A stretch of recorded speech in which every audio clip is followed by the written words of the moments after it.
गेल्या 4 दिवसापासून मी अन्नत्याग आंदोलनाला बसलेलो आहे बुलढाण्यामध्ये.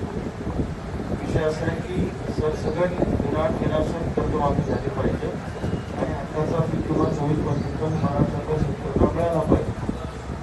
या आंदोलनाच्या पार्श्वभूमीवर ठिकठिकाणी महाराष्ट्रभर आंदोलन सुरू आहे.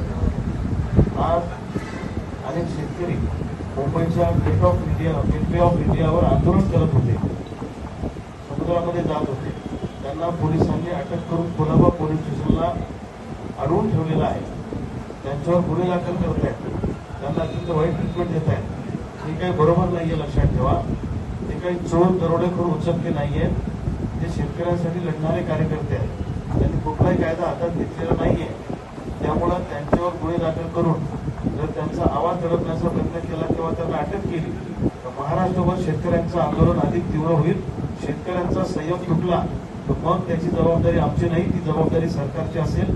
त्यामुळं मी मुंबईच्या पोलीस प्रशासनाला आणि सरकारलाही सांगतो, ज्या कार्यकर्त्यांना कुलाबा पोलीस स्टेशनला अटक केली त्यांना ताबडतोब सोडा, नाहीतर महाराष्ट्रभर शेतकऱ्यांचं आंदोलन अतिशय तीव्र होईल आणि आंदोलन आमच्याही हातात राहणार नाही. ही गोष्ट मी ठणकावून तुम्हाला सांगतो. माझ्या तब्येतीला काही बरं वाईट झालं त्याला पूर्णपणे राज्य सरकार जबाबदार असेल.